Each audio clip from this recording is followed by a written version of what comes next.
Hermanos, muy buenos días para todos.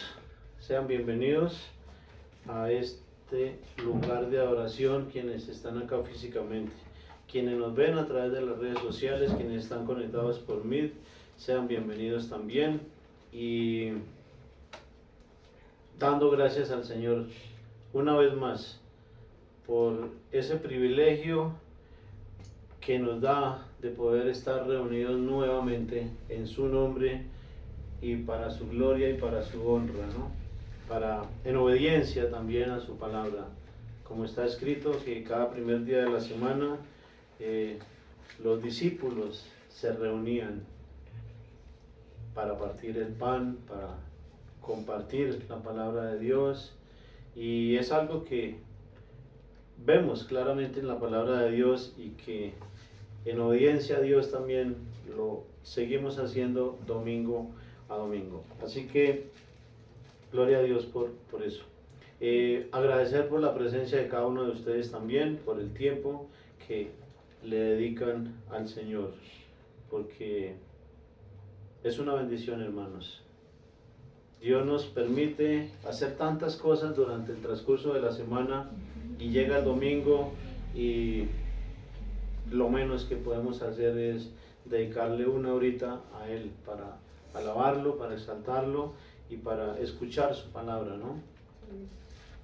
Pero no debemos limitarnos a solamente el domingo, sino en el transcurso de la semana también tratar de tener un tiempo con Dios, un espacio, la comunión con Dios por medio de la oración, por medio de su palabra. Así que agradecidos con Dios, le doy la bienvenida a todos y los invito por favor para que nos ubiquemos en la primera epístola del apóstol Juan. Primera epístola del apóstol Juan, el capítulo 3, y vamos a leer los versos 2 y 3.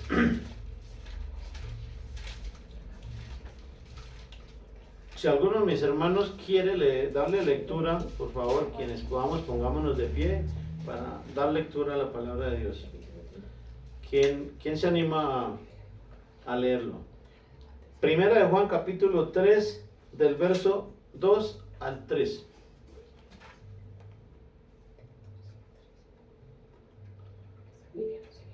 Adelante, hermano Ayrton. Active su micrófono, por favor. Adelante. De la palabra. Amados, ahora somos hijos de Dios y aún no se ha manifestado lo que hemos de ser, pero sabemos que cuando Él se manifieste seremos semejantes a Él, porque le veremos tal como Él es. Y todo aquel que tiene esta esperanza en Él se purifica a sí mismo, así como Él es puro.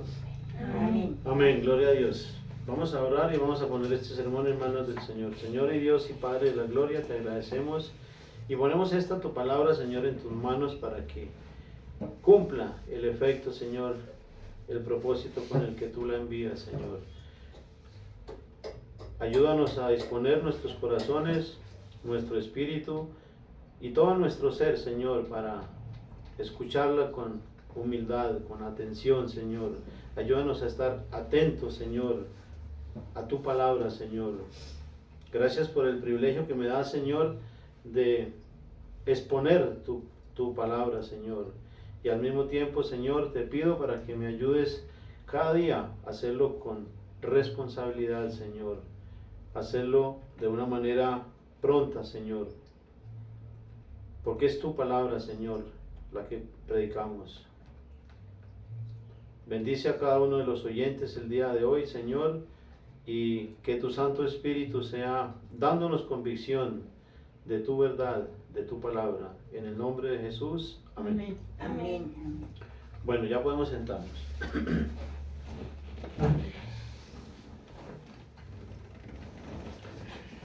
El título de este sermón, hermanos, es Fe y Esperanza. Amén. Fe y esperanza. Hay un dicho que dice que la esperanza es lo último que se pierde, ¿no? que mientras haya esperanza, mientras haya vida, hay esperanza, ¿no? Y la fe es la certeza de lo que se espera y la convicción de lo que no se ve, como bien está escrito en Hebreos capítulo 11, verso 1 en adelante, ¿no? Así que el título de este sermón, hermanos, es Fe y Esperanza. La carta que acabamos de leer, la porción de esta carta que acabamos de leer, hermanos, la escribe el apóstol Juan y va dirigida a todos los creyentes en general. Fue escrita aproximadamente en el año 60-65 después de Cristo, y su propósito principal o el objetivo con el que fue escrita, hermanos, fue para dar seguridad, para dar confianza a todos los cristianos en su fe. Por tanto, todo lo que está en la misma plasmado es para nosotros, hermanos. Es para cada creyente, para cada persona que ha depositado fe en Jesús, y aún para quienes no creen, porque a través de la palabra de Dios, tiene poder para cambiar, para transformar, para hacer vidas nuevas. Solamente por la palabra de Dios es posible que una vida sea transformada.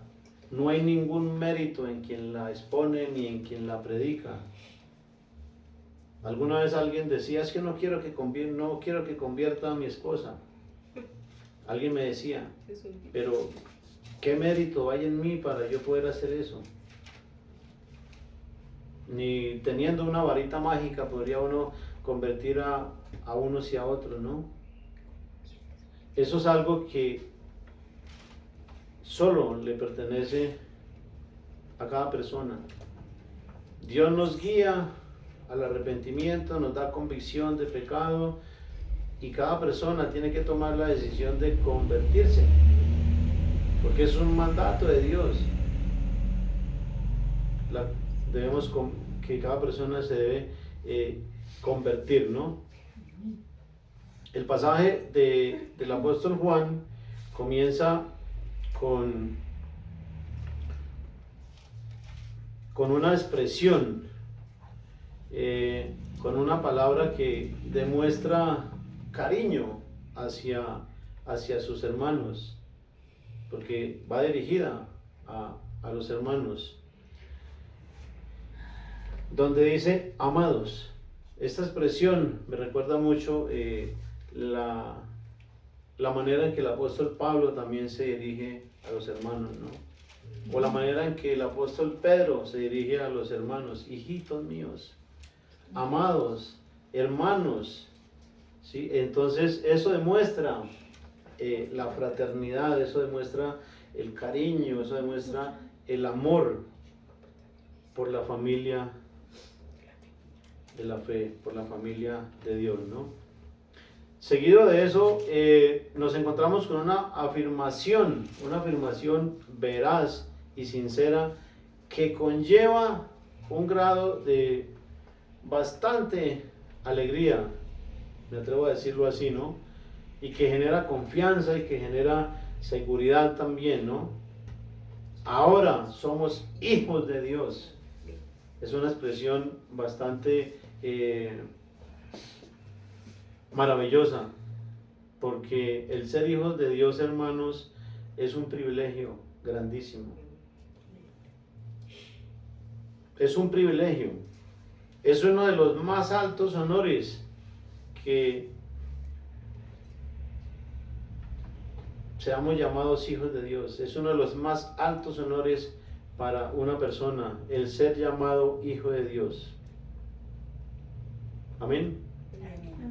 Pero hay algo que debemos tener bien claro y que lo debemos tener en cuenta, y es el hecho de que, aunque la Biblia habla de los hijos de Dios, no todos son hijos de Dios. Son muchos los pasajes que nos hablan de los hijos de Dios, pero no todos, repito, son hijos de Dios. Y con respecto, pues, a esto, hay quienes dicen que todos somos hijos de Dios. Y con respecto a esta premisa, pues podríamos hacernos algunas preguntas, ¿no? Preguntas como, ¿realmente todos somos hijos de Dios? ¿O quienes adoran a Buda son hijos de Dios? ¿Quienes practican la brujería, la hechicería, son hijos de Dios? Son preguntas que debiéramos tenerlas en cuenta, ¿no? Quienes practican la hechicería es algo que Dios aborrece, que Dios abomina. Esa abominación para con el Señor, ¿no? Quienes idolatran, quienes asesinan. Dice la Biblia que Satanás es homicida desde el principio. Y quienes le siguen, pues no son hijos de Dios, sino son hijos de Satanás. Ahora mismo en Quimbaya, una región del Quindío, existe un templo de adoración a Lucifer. Y es algo que preocupa, porque Satanás cada vez avanza más. Y nosotros quienes tenemos la luz de Cristo, a veces estamos dormidos. Y quienes frecuentan ese templo de Satanás, ¿son hijos de Dios? No. ¿O quienes adoran a Satanás son hijos de Dios? Indudablemente no, ¿cierto? ¿Quiénes son los hijos de Dios entonces?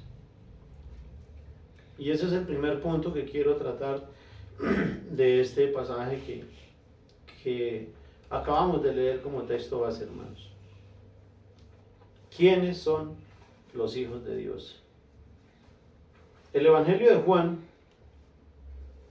en el capítulo 1, nos habla algo al respecto. En ese pasaje encontramos algo puntualmente que el apóstol Juan nos dice acerca de quiénes son hijos de Dios. Un requisito indispensable y fundamental sin el cual nadie podría llamarse hijo de Dios. En el Antiguo Testamento, en el libro de Génesis capítulo 2, verso 7, dice que Dios del polvo de la tierra creó al hombre y sopló en su nariz aliento y fue el hombre un ser viviente.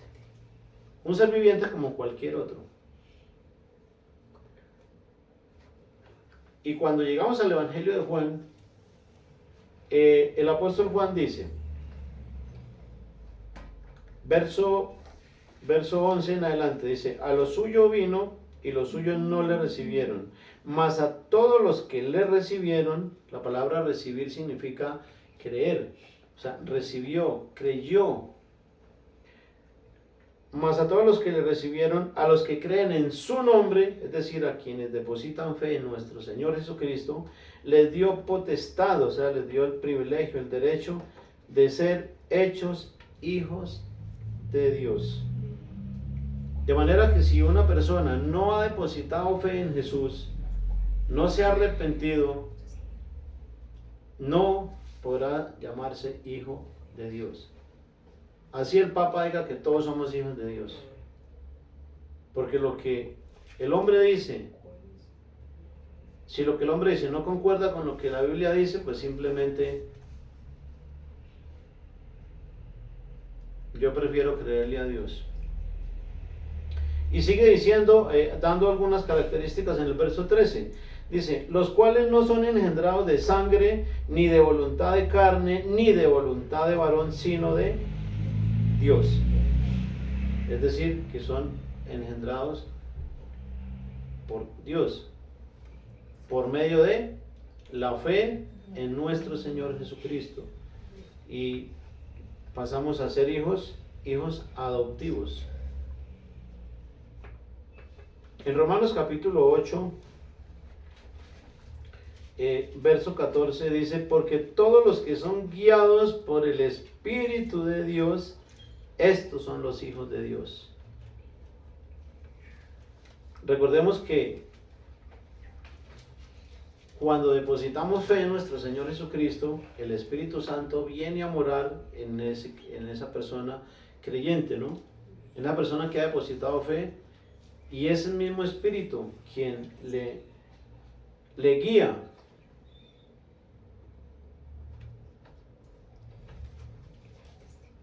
Y el que le da testimonio, como bien dice aquí, ¿no? Porque todos los que son guiados por el Espíritu de Dios son los hijos de Dios. Y en el verso 16 dice: el Espíritu mismo da testimonio a nuestro espíritu de que somos hijos de Dios. Amén. Bueno, segundo punto, con respecto al texto base, la manifestación de Cristo.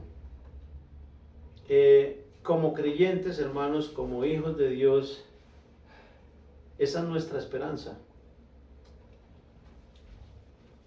que nos mantiene confiados, que nos mantiene alertas, que nos mantiene a la expectativa, ¿no? Y que nos mantiene más que todo con esperanza, ¿no? Porque esa es nuestra esperanza, el regreso, la venida de nuestro Señor Jesucristo.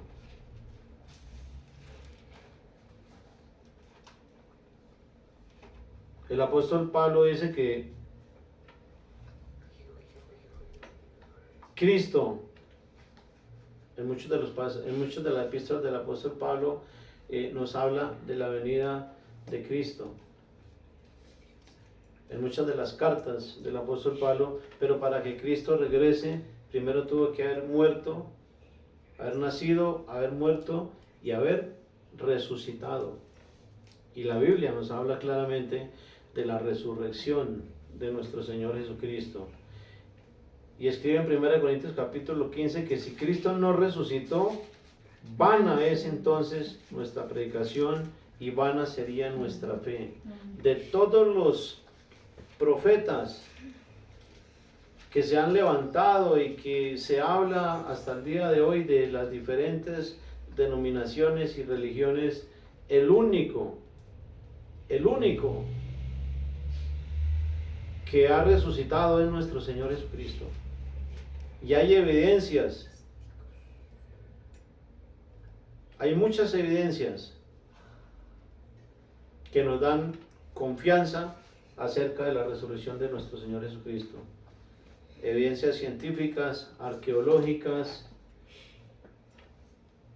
el testimonio de los apóstoles, de las personas, de los cientos de personas que vieron resucitado a nuestro Señor Jesucristo. La tumba vacía es una evidencia también de la resurrección de nuestro Señor Jesucristo, hermanos. En el verso 20 de 1 Corintios capítulo 15 dice: mas ahora Cristo ha resucitado de los muertos, primicias de los que durmieron es hecho. O sea, es un hecho, es una verdad innegable, hermanos. Amén. Amén.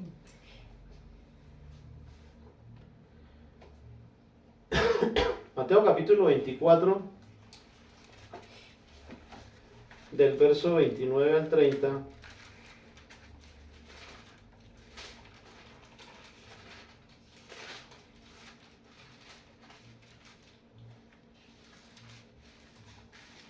Del 29 al 30,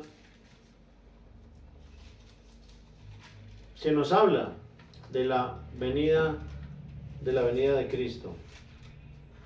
Esto para el segundo punto, que es la manifestación de Cristo. E inmediatamente después de la tribulación de aquellos días, el sol se oscurecerá y la luna no dará su resplandor, y las estrellas caerán del cielo, y las potencias de los cielos serán conmovidas. Entonces aparecerá la señal del Hijo del Hombre en el cielo, y entonces lamentarán todas las tribus de la tierra, y verán al Hijo del Hombre viniendo sobre las nubes del cielo con poder y gran gloria. Amén. Amén. Este es uno de los tantos pasajes que nos hablan de la venida, de la manifestación de nuestro Señor Jesucristo, de la segunda venida de nuestro Señor Jesucristo, porque ya vino una vez. En el Evangelio de Juan, capítulo 14, tenemos otra referencia acerca de la venida de nuestro Señor Jesucristo. En alguna ocasión habíamos hablado sobre este tema, pero aquí estamos dando como un resumen corto para este punto. Juan 14, del verso 1 al 3, dice: no se turbe vuestro corazón, creéis en Dios, creed también en mí. Son palabras del mismo nuestro Señor Jesucristo.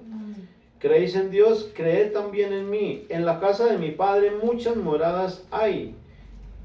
Si así no fuera, yo no os lo hubiera dicho. Voy pues a preparar lugar para vosotros. Y si me fuere y os preparare lugar, vendré otra vez y os tomaré a mí mismo, para que donde yo estoy, vosotros también estéis. Amén. Amén. Esa es la esperanza que tenemos nosotros como creyentes, hermanos, como miembros del cuerpo de Cristo, que es su iglesia.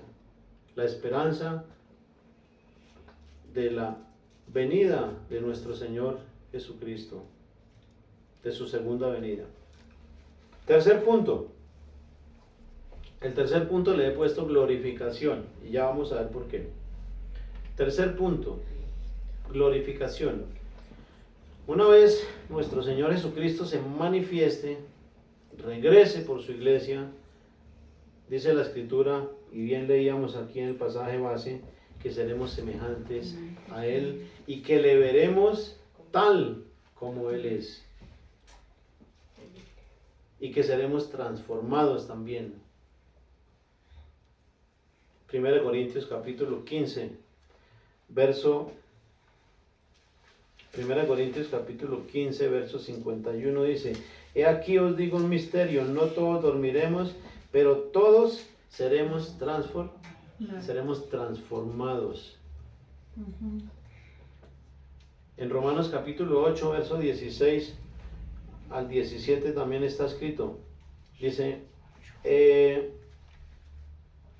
el Espíritu mismo da testimonio a nuestro espíritu de que somos hijos de Dios, y si hijos de Dios, también herederos de Dios y coherederos con Cristo, si es que padecemos juntamente con Él, para que juntamente con Él seamos glorificados. Amén. La glorificación, hermanos, es esa etapa final del proceso de redención, o sea, de salvación, en la cual Cristo resucita a su iglesia, o resucita los cuerpos de cada creyente, los que hayan muerto hasta ese entonces, hasta la venida de Cristo, y los cambia, los transforma en cuerpos glorificados, en cuerpos incorruptibles, en cuerpos gloriosos, es decir, libres del pecado, ¿no? Perfectos, así como lo fue nuestro Señor Jesucristo, así como lo fue Él, que fue tentado en todo, absolutamente en todo, cuando estuvo en su cuerpo de humanidad, pero no pecó. Y a eso estamos llamados todos nosotros, hermanos, a parecernos cada vez más a nuestro Señor Jesucristo. Ahora, para llegar a a esa parte de la glorificación, a ser glorificados, necesariamente debemos pasar por el proceso de santificación y por el proceso de purificación también, hermanos. Por eso el cuarto punto es: purifícate y santifícate. Es decir, limpiarnos del pecado, apartarnos del mal para el Señor. Amén. Primera de Pedro capítulo 1, verso 22.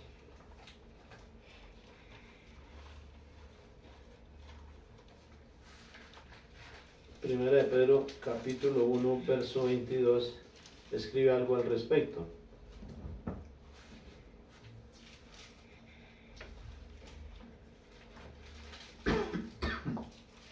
Dice: habiendo purificado vuestras almas para la obediencia a la verdad. El contexto de este pasaje, desde el verso 13 del capítulo 1, nos habla de la santificación. Y llegando al verso 22 dice: habiendo purificado vuestras almas para la obediencia a la verdad mediante el Espíritu, para el amor fraternal no fingido, amados los unos a otros entrañablemente, de corazón puro. ¿Qué nos muestra este pasaje? Que la purificación es posible, y que sí es posible mediante la obediencia a Dios, ¿cierto? Mediante la santificación, cuando nos apartamos de todo el pecado que veníamos practicando, cuando nos arrepentimos, cuando dejamos de un lado esa vieja y antigua manera de vivir que en nada agradaba al Señor, ¿no?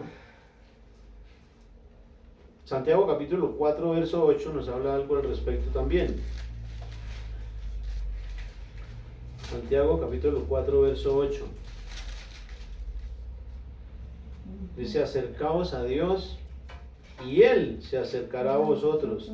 Pecadores, limpiad las manos, y vosotros los de doble ánimo, purificad vuestros corazones. Cuando nos acercamos a Dios sinceramente, con un corazón rendido, con un corazón arrepentido,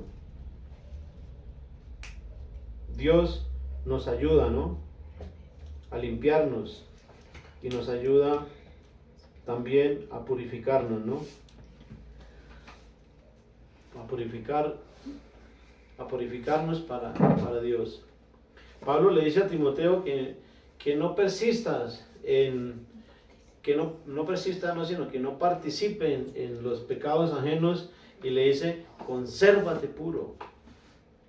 Y eso es algo que cada uno de nosotros debemos hacer también, ¿no?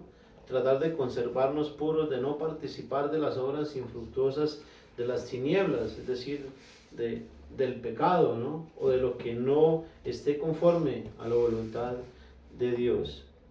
La santificación, hermanos, nos lleva a ser cada vez más semejantes a Cristo. Y eso solo es posible con la ayuda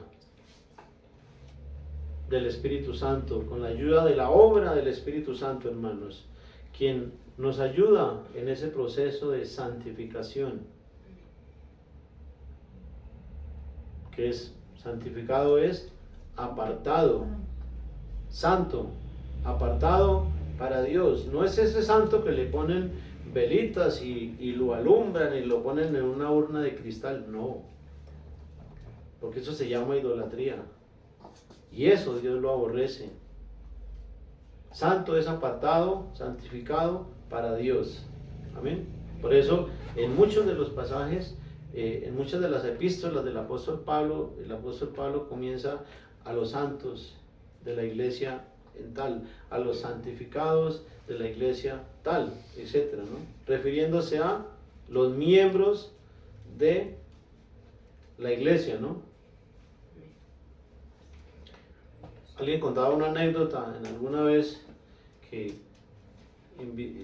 invitaron a un cura a un culto, y cuando llegó allá miró las paredes y decía, ¿y dónde están los santos? Y entonces la persona que lo invitó dijo, ya no demoran en llegar, mire, allá vienen. Entonces, eso como para ilustrar lo que es realmente santo, ¿no? Apartado, santificado para Dios. Amén. Entonces, en ese proceso de santificación es el Espíritu Santo quien nos ayuda, ¿no? Para poder lograr ese objetivo, ¿no? Quien dice que permanece en Cristo, o quien dice que es cristiano, ¿sí? O quien dice que es santo, debe apartarse para Dios y debe andar como Cristo anduvo, ¿no? Es decir, seguir las pisadas de Cristo, y andar como Cristo anduvo es andar en obediencia a Dios, en sujeción a Dios, andar en confianza, en fe, en paciencia, en amor. Amén. Amén. Dios nos conoció y nos predestinó también para que fuésemos hechos conforme a la imagen de su Hijo, nuestro Señor Jesucristo, como bien está escrito en Romanos capítulo 8, verso 29. Amén. Amén.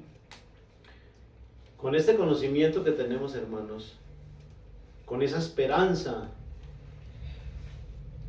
que tenemos en nuestro Señor Jesucristo, eso nos debe impulsar a estar firmes en la palabra de Dios. Eso nos debe motivar para hacer la voluntad de Dios, hermanos. Eso nos debe animar para vivir una vida santa, para vivir una vida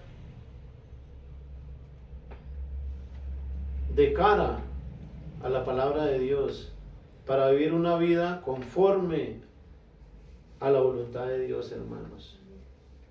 Amén. Amén. Amén. La esperanza que tenemos en Cristo, hermanos, debe motivarnos y debe alentarnos a tener confianza, a que nuestro estado de ánimo esté siempre dispuesto, que estemos siempre dispuestos, que estemos siempre alegres. Porque es un privilegio, hermanos, ser hijos de Dios. Es un privilegio el que Dios haya puesto su mirada en cada uno de nosotros. Es un privilegio el tener el Espíritu Santo de Dios en nuestra vida y que nos ayuda. Es un privilegio el testimonio de nuestro Señor Jesucristo, quien es nuestro mayor referente del cual aprendemos. La humildad, la sencillez, el amor, la entrega, el servicio a los demás. Y trabajar para eso. No porque, y con esto no estoy hablando de salvación por obras o de que lo que hagamos es, o lo que vamos a recibir es por las obras que hacemos, no, sino por gratitud, por amor a todo lo que Cristo hizo por cada uno de nosotros, hermanos. El conocimiento que tenemos hoy, que Dios nos muestra en este pasaje, hermanos, esa esperanza que tenemos en Cristo, de verdad que debe impulsarnos a hacer las cosas conforme a Dios quiere que las hagamos. Y debe animarnos a pasar tiempo con Dios. Porque queremos pasar una eternidad con Dios, pero a veces no somos capaces ni siquiera de reunirnos al culto del día domingo o a la reunión de oración o convivencia o al discipulado o al estudio, al devocional diario. A veces se nos dificulta porque nos dejamos distraer por las ocupaciones o por la pereza, o simplemente porque no le damos la importancia a veces a Dios que Dios se merece, ¿no? Entonces yo quiero animarlos, hermanos, para que con esa esperanza que tenemos en Cristo nuestro Señor, con esa esperanza de su manifestación, con esa esperanza de esa promesa de que vamos a ser glorificados, de que vamos a ser transformados, que vamos a ser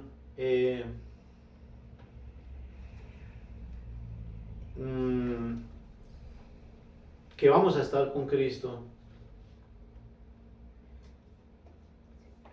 que vivamos en esperanza y que vivamos en fe cada día, esperando y aguardando ese día, hermanos. Y quiero terminar con un pasaje de Tito en el capítulo 2 del verso 11 al 14 para terminar de concluir, hermanos. Tito capítulo 2 del verso 11 al 14, donde está escrito: porque la gracia de Dios se ha manifestado para salvación a todos los hombres, enseñándonos que renunciando a la impiedad y a los deseos mundanos, vivamos en este siglo sobria, justa y piadosamente, aguardando la esperanza bienaventurada y la manifestación gloriosa de nuestro gran Dios y Salvador Jesucristo, quien se dio a sí mismo por nosotros para redimirnos de toda iniquidad y purificar para sí un pueblo propio, celoso de buenas obras. Amén. Amén. Demos gracias al Señor, hermanos, y oremos. Señor y Padre de la gloria, te alabamos nuevamente, te exaltamos, loamos tu santo nombre, Señor, y te agradecemos por esta tu palabra, Señor. Gracias porque nos exhortas, Señor, nos animas y nos das esperanza a través de ella, Señor. Bendito seas, Padre Santo. Ayúdanos a tener en cuenta tu palabra, Señor. Ayúdanos a amarla, a guardarla en nuestro corazón, Señor, como ese tesoro invaluable, Señor, como esa perla de gran precio. Ayúdanos a purificarnos cada día más, a vivir en santificación, Señor. Te alabamos y te adoramos, Señor, en este día, y te pedimos que nos ayudes, Señor, a parecernos cada vez más a tu Hijo, nuestro Señor Jesucristo, a andar como Él anduvo, a seguir sus pisadas, a seguir sus pasos, Señor. En el nombre de nuestro Señor Jesucristo te lo pedimos y te agradecemos por tu palabra, Señor. Y llévate la gloria y la honra porque solo tú la mereces. Amén. Amén. Y amén. Amén. Amén. Bendiciones, hermanos. Una feliz semana.